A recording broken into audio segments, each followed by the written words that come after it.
Alright, so I wanted to talk about the camera gear that I use to shoot my videos. I do a lot of events and outdoor stuff. So this is basically my A6400 rigged out. And I want to tell you guys what I use and what I find works very well for me for my outdoor shoots, videos, and for certain client work. First, let's start with the cage. The cage, I have a newer cage on this. I have the newer cage all around. You can see newer cage is very nice. It has the Swiss plate, the built-in plate at the bottom. Then I got the newer F700 monitor, which I find is very nice. Like, this is a very big monitor, very nice, so you can see everything that's going on. And it's really clear. It's touchscreen as well. Like, you can just touch it and you can adjust a lot of things. The brightness goes up to about 2,000 nits, I believe. You can upload your custom LUTs straight to this, so you can see what your footage is gonna look like with your LUTs. So just a rough idea. And this monitor is very responsive. That's why one of the reasons was that I grabbed this monitor first. Then I have, for my top handle, I got the newer, this handle right here. It has a nut right here you can unscrew, and it's very good newer. It's very comfortable. I love the grip. Then I also had this right here. This is something that I really liked. It's from, where was it from? This is from SmallRig, actually. And this, I like this a lot nicer than using one of these things. Because this thing right here, let's see, can we get it? This made your monitor sit way too high, and I did not like how high my monitor was sitting. You guys can just visually see it. It sat way too high. I didn't like it at all.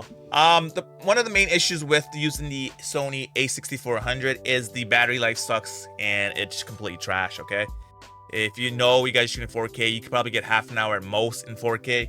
So I decided to pair it with a newer 99-watt battery. This is what I'm using right now, and also use the newer plates. Battery V-mount plate, which I really like. So this, you can slide it in and out very easily like that, as you can see. Now, with the lens that I like using is I use the Sony 18-105 f4 constant aperture, because this lens, honestly, this lens works really nice. It's zoom in, punch in whatever you need to, and it's a great overall lens, and I'm very happy with this lens. Then also I have a matte box. As you can see here, this is also from Newer. Pretty much like a Newer ambassador right now.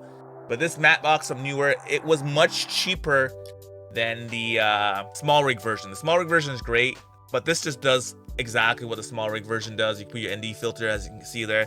And again, I have a Newer ND filter. It's a 1 to 9 stop. After 5 stops, it starts showing on the edges there's vignetting, so I wouldn't recommend using this higher than 5 if you don't want to see any vignetting. I do use it sometimes when I have no choice, but then I got to clean it up in post, so just putting that out there.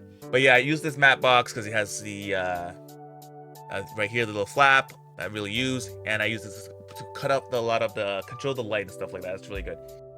So this is my setup, what I'm using. And if also I have straps like these things right here. I normally have straps that go around my neck that I find really helps to stabilize the camera when you're shooting, so you can keep against your chest, and you also have another point on your neck, and you can go all day with having a strap around your neck. I find that works very well, and I really like it. I'm probably gonna use this setup because I call this my budget setup. I also have a Sony FX30, which I'm gonna be doing a video on how I rig that out.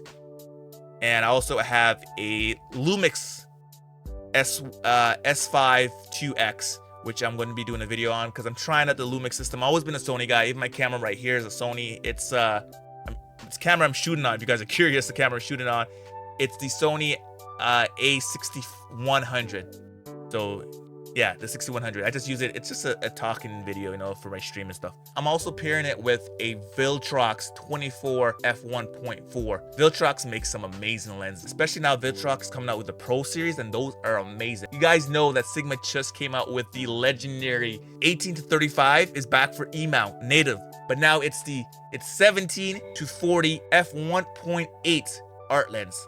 That lens, I can't wait to get. I'm going to buy that lens because that lens looks dope for night shots, everything. APS-C sensor cameras. Gonna love that. But anyways, that's the end of the video. I'm out. Bye.